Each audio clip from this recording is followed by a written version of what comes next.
Hi there, this is astrologer DK Brainerd here with your exclusive astrological forecast for the month of June 2010 on empowerradio.com, empowering you.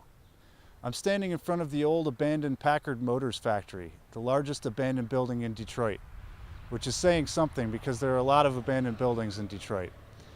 You know, people are starting to come from all over the world to study the city of Detroit as one of the first post-industrial, postmodern cities. And this feels like an especially appropriate backdrop for this month's astrology because we're really at a crucial turning point. The astrology of June is as intense as anything we've seen since the 60s and possibly since the era of the Roaring '20s and the Great Depression. So the biggest shift going on at the start of the month is that Uranus, which is the planet of revolution, shock, surprise, enlightenment, sudden change, sometimes called the Awakener, and Jupiter, which is the planet of abundance and expansion, are both moving into the sign of Aries. Aries is the sign that talks about new beginnings, about taking risks, about blazing trails, pioneering, going in new directions in life.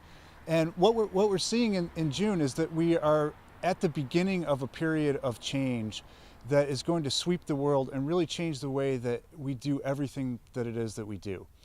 Now, how are you going to feel this on a personal level? Well, you're probably going to feel like the energy is just amping up exponentially. So this year has been kind of slow so far with the energy. As Jupiter and Uranus move into Aries, moving right on top of the world horoscope, which is 0 degrees of the cardinal signs, Aries, Cancer, Libra, and Capricorn, we're all going to feel the energy amping up. And anything that happens on the world horoscope ties all of us in together to what's happening with the world. So whenever we have major astrology happening on the axis of the world horoscope, it basically becomes a situation where, as my colleague Eric Francis over at Planet Waves says, the political becomes personal. You know, so the personal is political and the political is personal. And basically the way we experience that is that there are these major shifts going on in the world and we are feeling those within ourselves. So some recent examples as this energy has been heating up have been the oil spill in the Gulf, the volcano in Iceland, you know, that affected so much of Europe and Asia with the air travel delays, with the air quality concerns. And, you know, this oil spill that's still gushing in the Gulf as we start the month of June that affects all of us and is going to affect us for years to come. Now, the big shift that we're going to start feeling this month is that as Uranus moves into Aries and as Jupiter magnifies that power of the awakener, of the progressive, of the revolutionary, we're going to start to feel like we need to do something about what's going on.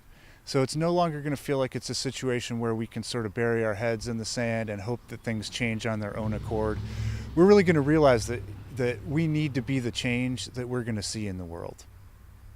So as the month begins, look for the energy to ramp up. It's important to stay grounded, and it's extremely important at this point to really figure out what we want and to begin focusing your energy and attention on what you want to create and not what we don't want. So good time to turn off the news, turn off the negative media, and really tune in and focus on what is it that I came here to do, because there's going to be lots of opportunity for that. And there's also plenty of fear to go around for those of us who aren't grounded and who are buying into the sort of media visions of doom and apocalypse. The only apocalypse is going to be the one that we create. So this June is a great month to actually change that program and focus on what we want to focus on. I'll be back in part 2 to talk more about the eclipse that's coming up in the second half of the month and how that's going to affect us.